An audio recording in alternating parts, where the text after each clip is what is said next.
vídeos que a gente recebe, né? E aí, cara, veio um vídeo daquele programa Namoro na TV. E aí uma galera, velho, que você falava assim, mano, é um povo de 60 anos. Aí o Quantos cara anos? 20. É verdade, eu já vi esse vídeo. Você já viu esse vídeo, cara? Já, é bem comum. E se a gente for olhar, isso não é uma distância grande, cara. A gente tá falando o quê? Final da década de 80? Começo de 90 também. O que mudou tanto? Assim, a evolução da medicina que fez com que a gente... Ou a gente não tem essa percepção, a gente já tinha essa cara de estragado também e não percebia? São várias questões. Acho que a primeira questão é o tipo de roupa que a pessoa usa e a questão do cabelo. Isso faz diferença. Tá, para quem tem, né? Para quem tem. Essa foi pra você. Então, que também dá para tratar enquanto tem, tá? O médico dermatologista... Você consegue me ajudar com isso aqui? Dá para ajudar. E não ter mais. Que eu preferia. Ó, eu tenho cabelo hoje ainda, o pouco que eu tenho, porque ele me receitou um bagulho que me deixava broxa, mas... Ai, Mas você começa a atender por trás, Não, eu não ando com o pau pra fora na rua, eu quero ter cabelo. Quem vai sofrer com a minha broxidão é só a mulher ter. Aí eu tomava isso de 8... é o que você acha, eu tomava de 8 em 8 horas, que era pra dar um sossego pra mãe, entendeu? Entendi. Tá, isso também é um outro mito, né? A questão de tem medicações que podem ter algum efeito, mas a grande maioria eu também tomo, tá? Você toma até hoje? Até hoje. Mas faz efeito depois? Tô perguntando porque assim, eu ouvi falar que o pessoal falando assim, cara, depois dos 40 isso não faz mais efeito. mas assim, ó, eu nunca Eu tomo. falei. Não foi. É caro esse remédio? É caro? Não é Anda. caro, Não, só que mas- assim, você tem que fazer exame e acompanhamento. É possível. Hoje em dia tem. É possível ter os efeitos colaterais sem nunca ter tomado?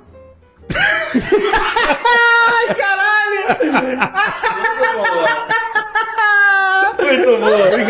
Obrigado por aplaudir a minha broxa, então. Que fala Obrigado. que se aplaude o pau sobe, né? Tá te ajudando. Muito bom, Pepe. Cara, eu tô só aproveitando, doutor Gil, pra tirar uma pergunta pra Luiz, não sei. A gente levanta essa pra você. Obrigado, porque eu não dou conta. É raro, mas acontece. Por isso que ele tá solteiro.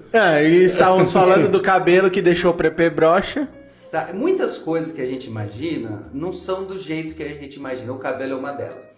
Quando eu fui, uma das atividades que eu fiz dessas honoríficas que a gente faz sem receber, eu fui coordenador das redes sociais, das mídias eletrônicas da Sociedade Brasileira de Dermatologia. E dentro do site eu vi um erro em relação a cabelo, que é um erro básico para o médico dermatologista. Provavelmente foi o jornalista que escreveu e colocou lá e não foi revisto.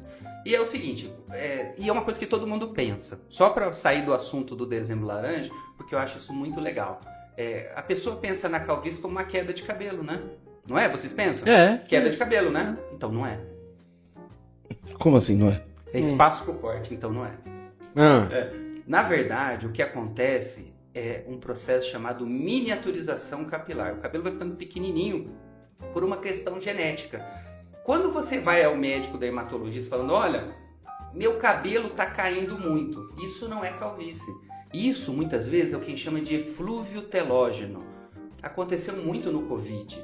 A pessoa que teve o Covid e 3 meses depois caiu o cabelo em tocha. Quando o cabelo cai em tocha, é justamente a questão do Covid, tá? Que é o eflúvio telógeno. Quando tem dengue, que a gente teve surto de dengue aqui em São Carlos, essa queda de cabelo 3 meses depois, normalmente é 3 meses depois. É muito comum para mulher que tem filho. 3 meses depois do parto, cai o cabelo. Muitas vezes essa é uma coisa que a pessoa pode tentar notar. Então, teve o Covid 3 meses depois caiu. Você pensando nisso, isso é o eflúvio telógeno, que é o cabelo que cai em tocha. Calvície é a miniaturização capilar, que não é porque o cabelo caiu. Você pode ter as duas coisas, mas lembrando que de 100 a 150 fios caem todo dia da gente. Se você lavar o cabelo dia sim e dia não, para quem tem cabelo, a gente vai entender que vai cair 300 na média. Isso é importante. E isso é uma quebra de paradigma. A pessoa vai ao dermatologista por causa da queda de cabelo. E aí o dermatologista olha, não, você não está ficando com cabelo ralo porque o cabelo foi para o ralo. Não confunda ficar ralo com ir para o ralo. Ele fica ralo porque ele vai ficando pequenininho e some. E ele vai para o ralo porque 150 fios por dia cai de todo mundo. Você perde cabelo. É normal perder cabelo. Normal. O problema é que eu nunca mais achei depois. Tem sério. uma ótima, tem um grande cientista russo, o Mikhail Skabelos, ele fala que caixinha de fósforo é bom pra isso. Você não perde, você guarda tudo lá. Guarda os cabelos que caírem. Isso é sério. Eu encontrei uma moça que eu namorei quando tinha uns 20 anos, mais ou menos. Encontrei ela esses dias atrás, na rua, do nada. Aí cumprimentamos, e eu tava sem boné. Ela olhou pra mim e falou, nossa, Paulo... Que sorte que eu dei. Quando a gente namorasse, tinha uns 3 dedos a menos de testa lá. Meu, normal. Preocupações gera isso aí? Também não É mito? O que existe de estudos científicos hoje, que fizeram com ratos, é a questão do cabelo ficar branco mais cedo. É muito variável de pessoa para pessoa, mas tem estudos que ratos que sofreram estresse, o pelo ficou mais claro.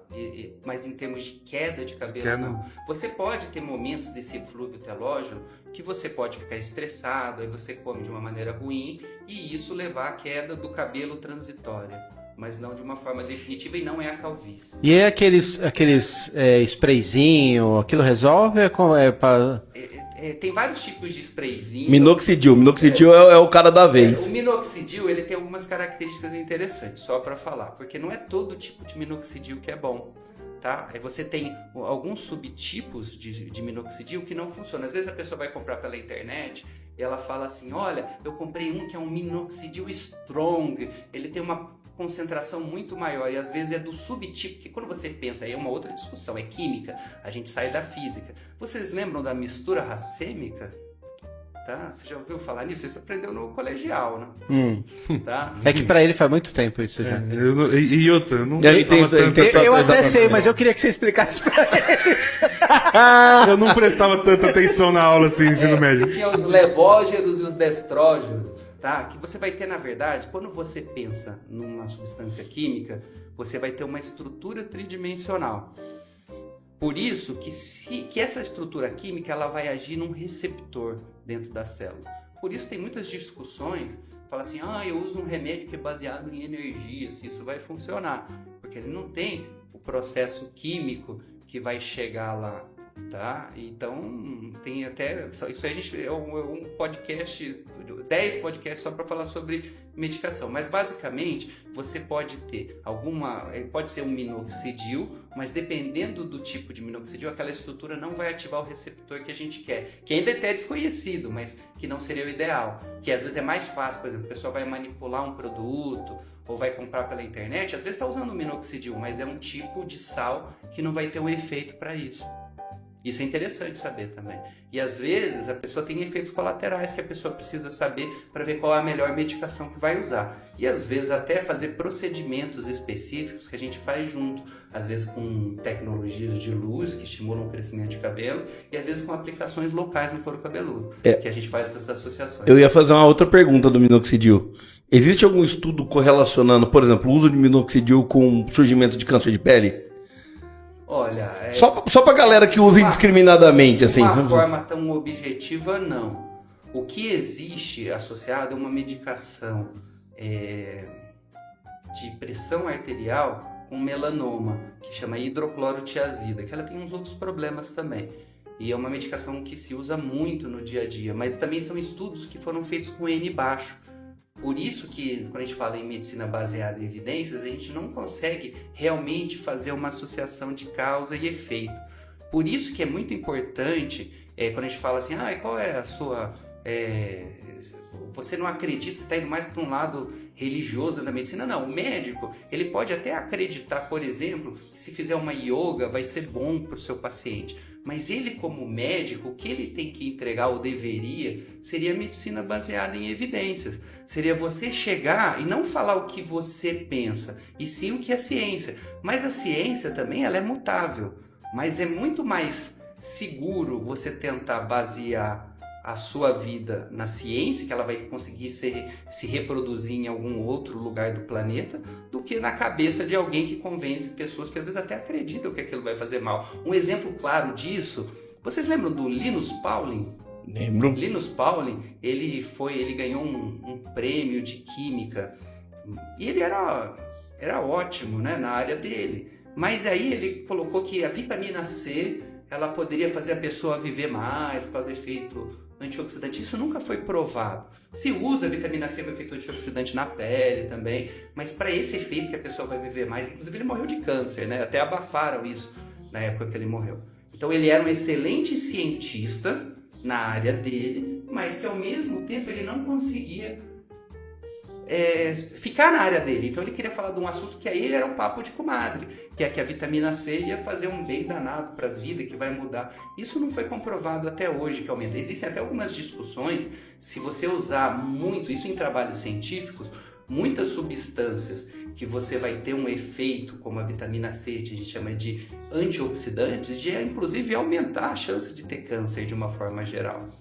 E é interessante, porque a gente acaba tendo uma visão contrária. E aí a pessoa vai falar, não toma o remédio do colesterol, porque isso vai te fazer mal no seu músculo. Tá? Pode até ter algum efeito colateral. Vou falar mal de vacina. Tá? Então, assim, a gente entra em várias discussões. Vai ter efeito colateral? Você vai ter efeito colateral. Mas a ciência, ela é muito clara. E é bem absurdo você pensar que vitamina C vai prolongar a vida. Todo mundo sabe que é o Ora Pronobis que faz isso, né? Então. Ômega 3. Eu tinha... É da Top Term. Eu tinha um paciente que eu cheguei ali aos 103 anos inteiraço. Eu falei assim, seu João, qual que é o segredo de viver tanto? Eu dou uma cachaçinha todo dia. Tá? Então, assim, cada um vai ter uma visão, porque na verdade... Vou ter 300 anos. Ele tinha uma genética muito boa. E isso influenciou em fatores que a gente não conseguiu ainda na ciência descobrir. Mas assim, as pessoas pegam a ciência e colocam como que a pessoa que segue a ciência, ela fosse burra, tá? E ele que pegou um conhecimento aí, não vou falar de onde tirou para não ficar chulo aqui, tá? Não, eu ponho um pi depois, pode falar de onde tirou. Tá? E aí, o que acontece? Não Coitado, ele não quer deixar o Paulo como chulo. Ele não assiste mesmo. Não viu os episódios. Eu como médico, hoje eu tô aqui como médico, não como Moisés. Então eu tenho, a minha postura tem que ser como médico. Apesar de eu também sou meio careta mesmo, né? Sou pai de 3 filhos, tenho uma cultura mais assim de querer achar família. Eu sou educado, você tá aqui delicadamente, tá falando, eu sou educado. Eu não sou como você. Eu não sou como você, mas gostaria. Naturalmente. Ele falou isso educadamente. Daí ele falou assim, eu tô aqui como médico, não como Moisés. Até porque se eu tivesse aqui como Moisés, eu ia pedir pra ele abrir esse copo d'água, né, velho?